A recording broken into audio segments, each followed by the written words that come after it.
Everybody, we've had this guest before. Happy to have him, a hockey mind that I am fond of. Dallas Eakins, thanks for joining us.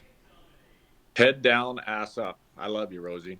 That's what it's all about, man. Hey, you've been watching this series. What's your take on these Maple Leafs, man? I mean, I don't think things could have gone better in the first couple of games here for them.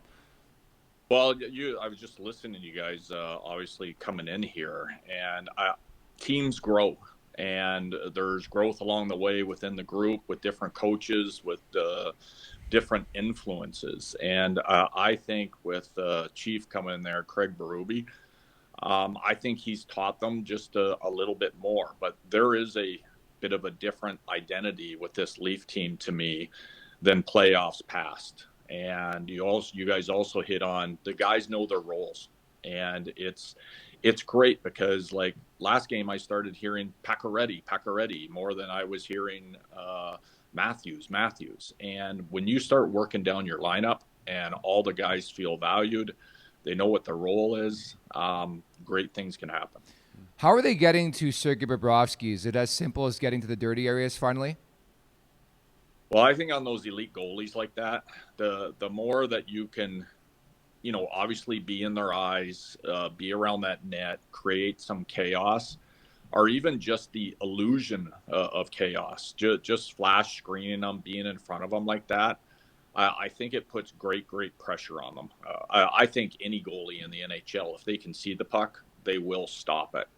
But again, it goes back to this little bit different identity for the Leafs, where in the past, man, they had a lot of skill and they could really kill you with some really skilled plays. And now you see like the Pacioretty goal last night. He comes from the corner, he goes right to the front of the net. He's in front. There's a tip, bang. It's in the net. And so I think the identity of the Leafs, a little bit different identity of the Leafs, getting down around that net, a little bit dirtier, is certainly paying off for them. Dally, I think about Paul Maurice this morning. Obviously, a really experienced, solid coach. They've had a lot of success in the last couple of years, no question. They find themselves having some adversity right now. What do you think his messaging is and game plan is after the first couple of games of this series? Honestly, I think he'll just move on. Like it's incredible these games. Like the margin of error in the games is very small. Mo's a detailed guy, but he's not going to get stuck in the mud of a result. Like the last game, it doesn't matter anymore. All that matters is the next game. The other thing that I think Mo has done an incredible job there is that that team's got some swagger, and I know they drive everybody a little bit crazy, but I love it. I love their swagger. I love that they've got these guys that will drive you absolutely crazy. And I just don't think their game will change much. I think they'll be a little bit more detailed defensively. Obviously, for both teams, staying in the box is really important, which is a really fine line because you want to finish your checks, you want to get in the other space, you want to be a pain in the ass, but you don't want to take a penalty. But I don't see any give in that Panthers team. They've been there before. They've done it before. They're going to come just like they always do. We have seen some interesting calls so far in this series, is putting it nicely. The embellishment call on Rodriguez, the Domi call in the first period. You think we're making too much of the officiating? Does this happen every Stanley Cup playoffs, or are we onto something here? Hey, everybody's looking for an edge, right? And especially the fans. And I truly believe the hardest job in hockey isn't taking a puck off the wall, isn't coaching a team in a Canadian market, isn't being a goalie. The hardest job in hockey is being a referee. These guys are so fast. There's things happening there so quickly. It's hard to catch it all. And the thing that we have at home, like I was doing late yesterday afternoon here on the West Coast, is, let me rewind that 5 times and have a look at that. Well, the referees don't have that ability. And I do think the NHL has the best referees in the league. Every call is going to be disputed. Everyone's looking for the edge for their team. But that just comes along with the job. So that was my long answer to your question. My short answer is, yeah, we're all just looking too hard at these. Like, hey, it's all going to even out in the end. I always believe. It usually does. Dally, as this team goes down to Florida and prepares to play the Panthers in their home barn, what kind of adjustments, if any, do you think Craig Berube is going to make, and what is his message to the team going down for Game 3? Well, I'm certainly not going to assume that I know what Chief's going to say to them, but I do believe, I go back to, I think Chief has done an amazing job at instilling confidence in his players. I think that he's done a great job of making them all feel valued. Obviously, they're going to have confidence after winning 2 games. But I don't think anything starts in a series until a team loses at home. And I think that is going to be a huge part of this. And getting down there into that Florida rink and having a great start, playing with a lead is always better than trying to come from behind.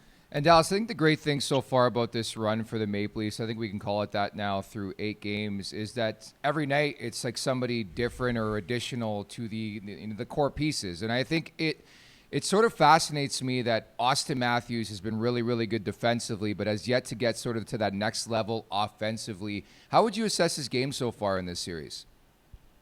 One of growth. Like it's amazing. Like these guys are superstars, but they're still growing. They're understanding the value of, making little plays off the wall, maybe getting the puck deep and letting that forecheck go to work. If you don't give up a goal, then you're going to win the hockey game. So I just think it's real growth in the game, and that doesn't take away from their offense either. If you're playing better defensively, you have the puck more, and now you're going to have more offense. But I go back to it. I think Craig Berube has just done an amazing job right down this lineup of really instilling confidence. Like you look at their D last night, it's like they rolled 6. I think they all had around like 28 shifts, 27 shifts, something like that. You look at all the forwards, basically everybody's in double digits ice time wise. Like everyone's feeling valued, and that's a real big part of a team having success. When you know what their past is like and the things that have haunted them in the playoffs, what's the first thing that comes to mind when you think about what's changed this year?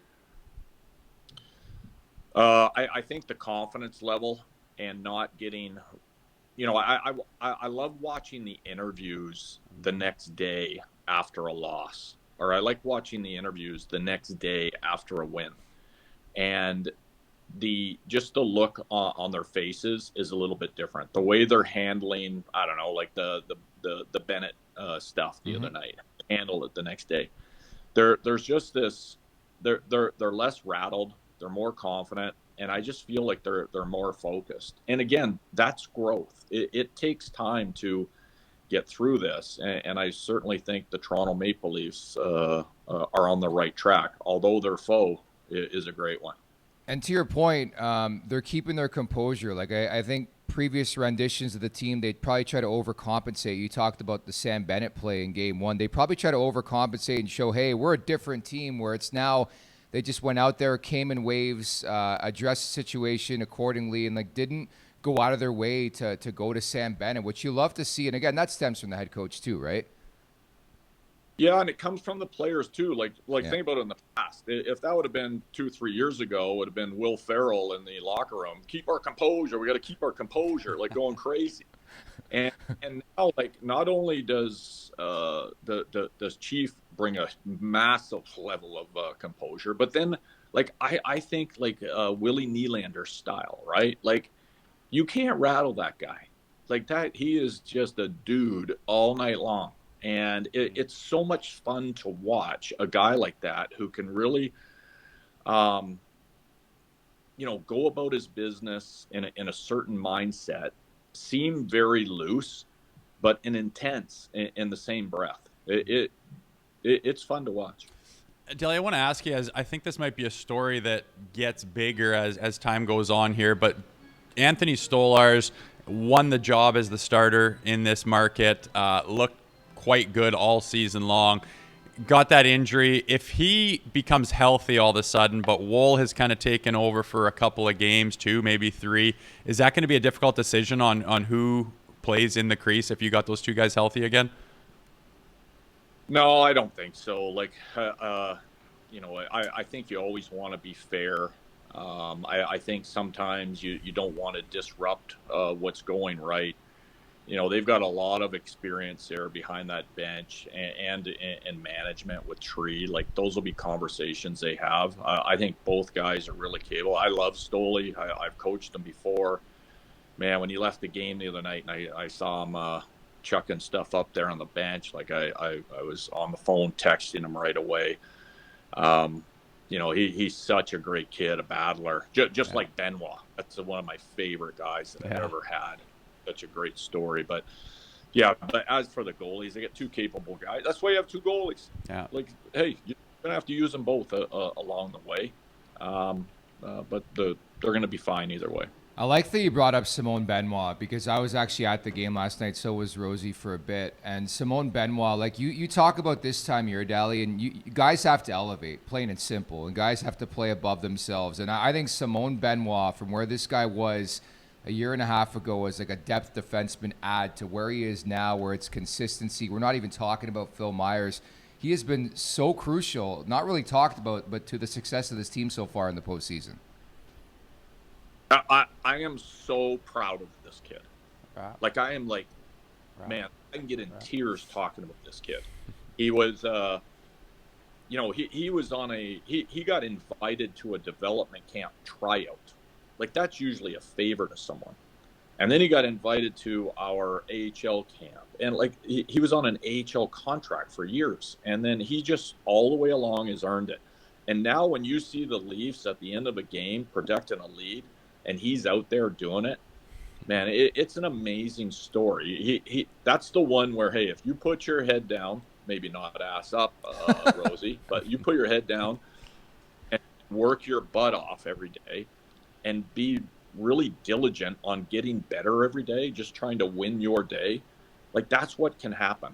And man, he is it is so much fun for me to see, because I remember when he just showed up as a tryout at a development camp years ago.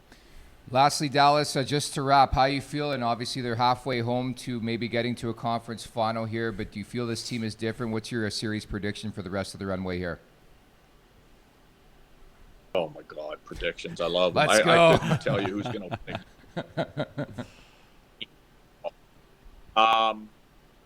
You know what I'm going to predict? I'm not going to predict who's going to win or lose, but I do think this series is going to have some meat on it.